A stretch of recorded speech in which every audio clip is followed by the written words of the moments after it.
Welcome to స్వతంత్ర TV. నా పేరు రహీం. ముందుగా హెడ్లైన్స్ చూద్దాం. రాష్ట్రపతిని కలవనున్న ఎన్డీఏ ఎంపీలు ప్రభుత్వ ఏర్పాటుకు ఆహ్వానించాలని కోరనున్న నేతలు.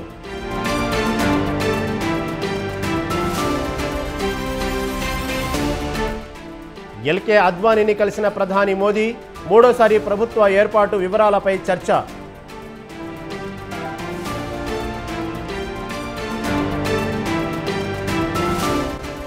ఎన్డీఏ అధికారంలోకి రావడానికి కార్యకర్తలే కారణం, రాత్రింబవళ్లు కష్టానికి ఫలితం దక్కిందన్న మోదీ.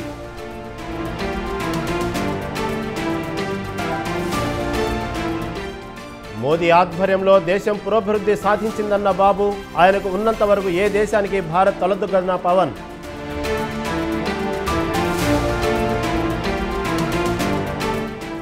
ఏపీలో 3 ఐఏఎస్ అధికారుల బదిలీ, ఉత్తర్వులు జారీ చేసిన సీఎస్.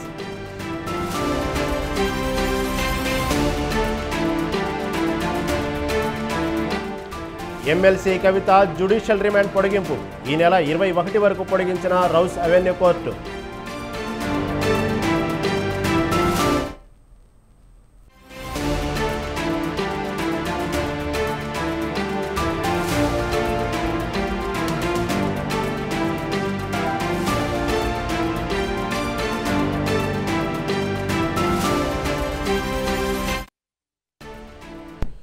బ్రేకింగ్ న్యూస్ చూస్తున్నాం. సిబిఐ కేసులో కవిత జ్యుడిషియల్ కస్టడీ పొడిగించారు. జూన్ 21 వరకు కవిత పొడిగించిన రౌస్ అవెన్యూ కోర్టు తదుపరి విచారణ జూన్ 21కి కోర్టు వాయిదా వేసింది. సిబిఐ ఛార్జిషీట్ను కోర్టు పరిగణలోకి తీసుకుంది. జైల్లో చదువుకునేందుకు పుస్తకాలు కావాలని కవిత కోరగా పుస్తకాలు ఇచ్చేందుకు కోర్టు అంగీకరించింది.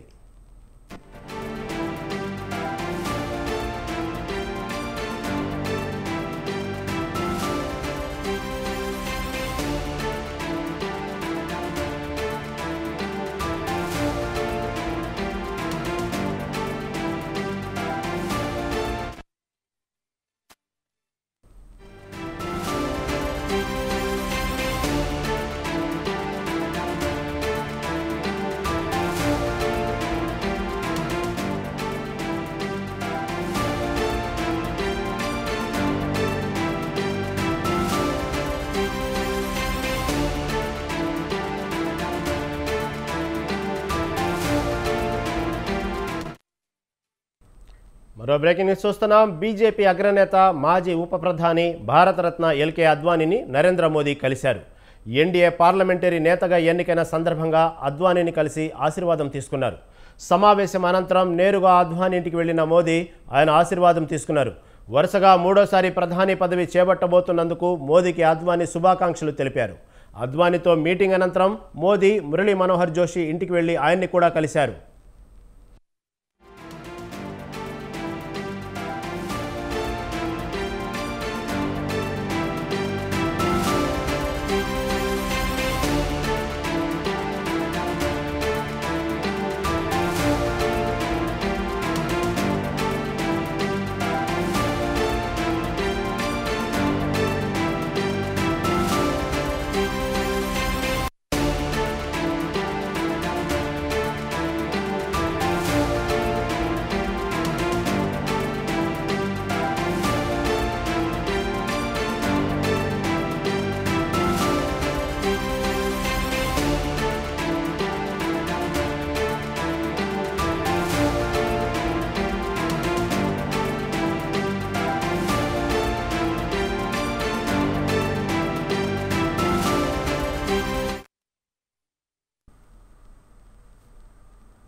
అంతకుముందు ఢిల్లీలో ఎన్డీఏ పార్లమెంటరీ పక్ష సమావేశం జరిగింది.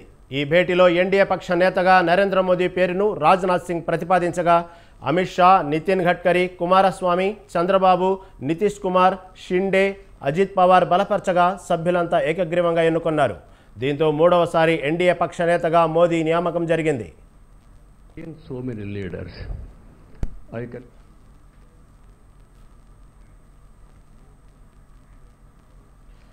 ఎన్డీఏ పార్లమెంటరీ పక్ష సమావేశానికి హాజరైన చంద్రబాబు మోదీపై ప్రశంసల జల్లు కురిపించారు. మోదీ 10 ఏళ్ల పాలనలో దేశం చారిత్రాత్మక విజయాలు సాధించిందని కొనియాడిన ఆయన మేక్ ఇన్ ఇండియా కార్యక్రమం చాలా గొప్పదని ప్రశంసించారు. ప్రపంచంలోనే 3వ అతిపెద్ద ఆర్థిక వ్యవస్థగా భారత్ అవతరిస్తుందని, వికసిత్ భారత్ 2047 విజన్ సక్సెస్ అవుతుందని ఆశాభావం వ్యక్తం చేశారు. Government, under the visionary leadership of Sri Narendra Modi ji, has taken significant initiatives in the last 10 years. The country has witnessed remarkable progress and transformation. Narendra Modi ji focused and dedicated approach has transformed the nation into a global powerhouse. I am in the politics for the last 4 decades. I have seen so many leaders. I can give entire credit for Narendra Modi ji for making India proud globally. That is his biggest achievement for the country. Now, under his leadership, we have reached 5th largest economy in the world. Modi ప్రధానిగా ఉన్నంత వరకు ఏ దేశానికి భారత్ తలగ్గొద్దని అన్నారు జనసేన అధినేత Pawan Kalyan. NDA ఎంపీల సమావేశంలో పాల్గొన్న పవన్ జనసేన తరపున మోదీకి శుభాకాంక్షలు తెలిపారు. కశ్మీర్ నుంచి కన్యాకుమారి వరకు మోదీ స్ఫూర్తిగా నిలిచారని, ఆయన నేతృత్వంలో పనిచేయడాన్ని గర్వంగా భావిస్తున్నామన్నారు జనసేనాని Pawan Kalyan. Prime Minister Sri Narendra Modi ji, my heartfelt wishes on behalf of Janasena, and I'm fortunate and grateful for giving this opportunity to be here. It started in 2014 in the same place, and Honorable Chandrababu Naidu ji said, we're going to see Modi ji to rule this country for 15 years, and it's happening, sir. Chandrababu ji, your prophecy came true. Modi ji, you truly inspired the nation. As long as you are the Prime Minister of this country, our country will never bow down to anyone, sir. The mighty Himalayas will never bow down like that. Under your leadership, Bharat will never bow down. And we really take pride under your leadership, to work under your leadership, sir. We really take pride. And from Kashmir to Kanyakumari, Kamakyu to Dwaraka, and you have inspired everyone, sir. We all rally behind you. We all rally. మూడవసారి కూడా NDA సత్తా చాటిందని, ఏపీలోనూ NDA కూటమి గెలిచిందని అన్నారు JP Nadda. ఇదో చారిత్రాత్మక ఘట్టమని మోదీ నాయకత్వాన్ని కొనియాడారు. हम सबको इंतजार था, वह घड़ी एक ऐतिहासिक पल, और ये एक ऐतिहासिक घड़ी जिसका हम सबको इंतजार था, वह घड़ी आ गई है. और हम सब लोगों ने तीसरी बार लगातार हमारे एनडीए के गठबंधन के नेता के रूप में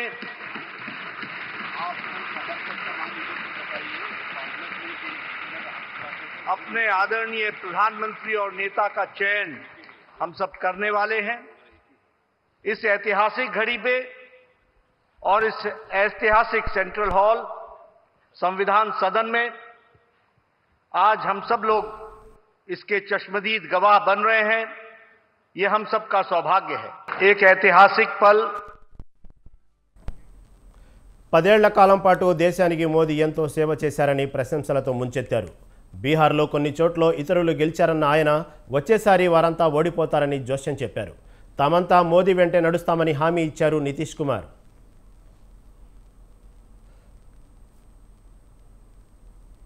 श्री नरेंद्र मोदी जी को भारत के प्रधानमंत्री पद के लिए समर्थन देती है. 10 साल से ये प्रधानमंत्री हैं और फिर प्रधानमंत्री होने जा रहे हैं, और इन्होंने पूरे देश की सेवा की. अब पूरा भरोसा है कि जो कुछ भी बचा है अगली बार ये सब पूरा कर देंगे, और जो भी हर राज्य का है, और हम लोग पूरे तौर पर सब दिन इनके साथ रहेंगे, और पूरे तौर पर जो कुछ भी है आज जिस तरह से भी ये करेंगे बहुत अच्छा है. और आप जान लीजिए कि कुछ लोग, हम लोगों को तो अब लगता है कि अगली बार जो आप आइएगा ना, तो इस बार हम देखें कि कुछ इधर उधर कुछ जीत गया है अगली बार सब हारेगा, हमको पूरा भरोसा है। बिना मतलब का बात बोल बोल करके क्या किया है? ये सब कोई काम किया है? उन लोगों ने आज तक कोई काम नहीं किया, देश की कोई सेवा नहीं।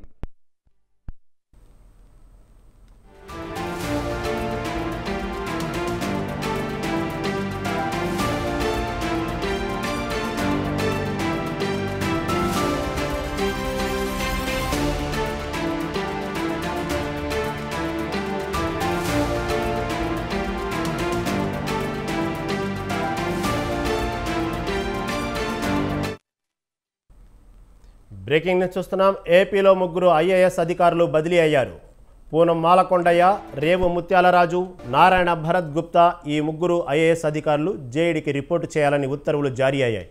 మరోవైపు సచివాలయంలోని మొదటి బ్లాక్లో నూతన సీఎస్గా నీరబ్ కుమార్ ప్రసాద్ బాధ్యతలు చేపట్టారు.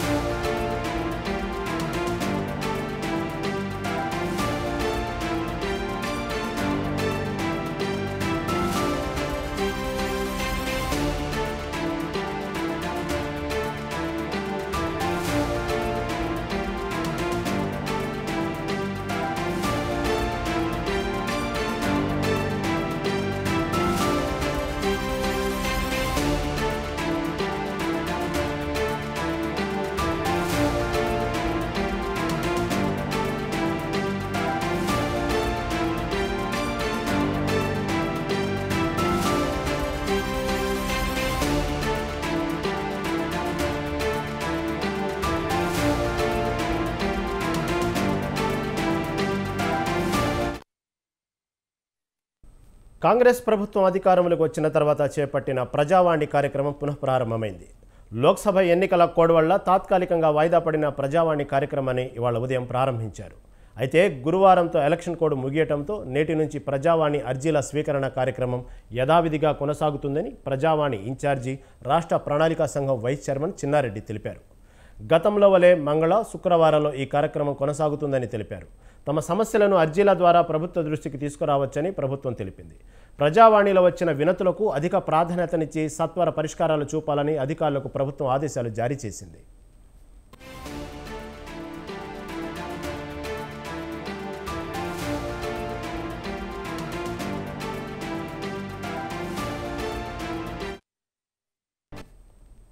హరిత తారామతి బారాదారి రిసార్ట్లో మంత్రి జూపల్లి కృష్ణారావు ఆకస్మిక తనిఖీలు నిర్వహించారు. హరిత రిసార్ట్ నిర్వహణపై లోపాలపై మంత్రి జూపల్లి ఆగ్రహం వ్యక్తం చేశారు. రిసార్ట్ అంతా కలియ తిరిగారు. హరిత హోటల్ రూమ్స్, హరిత రెస్టారెంటు, పుష్పాంజలి అంపీ థియేటర్, ఆడిటోరియం, స్విమ్మింగ్ పూల్, టాయిలెట్స్ను పరిశీలించారు. హరిత రిసార్ట్ నిర్వహణపై మంత్రి అసంతృప్తి వ్యక్తం చేశారు. ఎంట్రన్స్ దగ్గర గుంతలు పడి ఉన్నాయని, వెంటనే వాటి మరమ్మతులు చేపట్టాలన్నారు. చెత్త చెదారాన్ని తొలగించాలని, ఆహ్లాదకర వాతావరణం ఉండేలా పనులు వెంటనే పూర్తి చేయాలని అధికారులకు ఆదేశాలు జారీ చేశారు.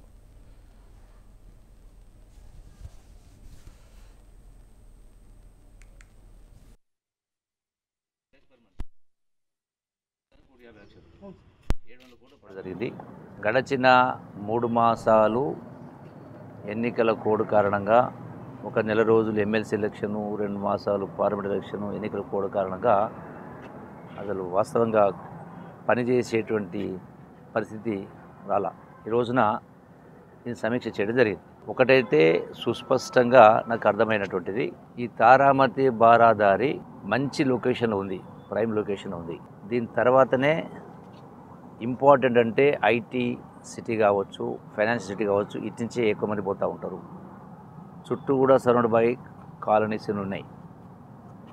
అయినా కూడా ఇది 7 ఎకరాల స్థలం. ఇందులో అన్ని రకాల వసతులు ఉన్నాయి. గొప్ప రెస్టారెంట్ కావచ్చు, బకెట్ హాల్స్ కావచ్చు, అట్లాగే యాంఫీ థియేటర్ కావచ్చు, రకరకాల వసతులు ఉన్నాయి. కాన్ఫరెన్స్ హాల్స్ ఎన్నో ఉన్నాయి. టూరిజం డిపార్ట్మెంట్ సంబంధించినటువంటి హోటల్ను తెలంగాణ వాసులకు కల్తీ ఫుడ్ ఆందోళనకు గురి చేస్తుంది.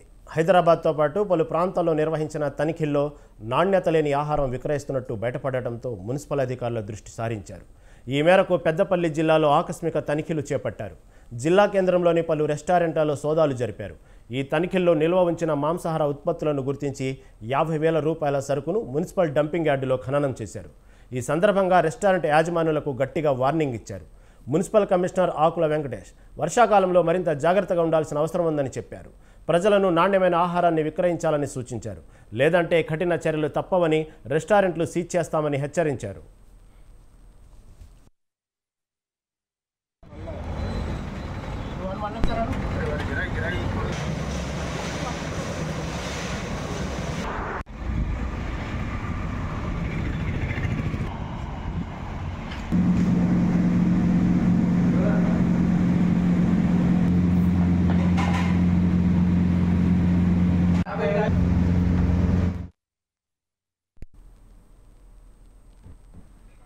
దాదాపు 5 నుంచి 7 హోటల్ మీద రైడ్ చేయడం జరిగింది.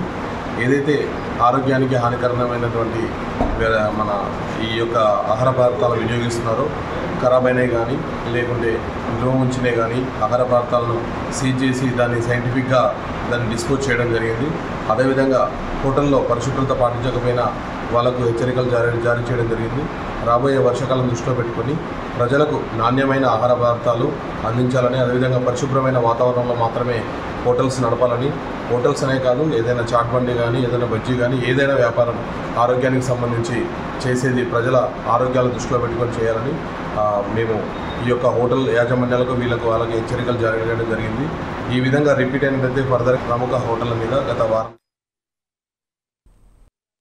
హైదరాబాద్ రామంతపూర్లోని ప్రభుత్వ హోమియోపతి హాస్పిటల్లో స్లాబ్ పెచ్చులు ఊడి విద్యార్థినికి గాయాలయ్యాయి. హాస్పిటల్లోని ఓ వార్డులో స్లాబ్ సీలింగ్ పెచ్చులు ఊడి మీద పడడంతో పీజీ విద్యార్థిని స్నేహిత తలపై గాయం కాగా హెడ్ నర్సు సునీతకు స్వల్ప గాయాలయ్యాయి. స్నేహిత సునీత స్థానిక ప్రైవేట్ ఆసుపత్రిలో చికిత్స పొందుతున్నారు.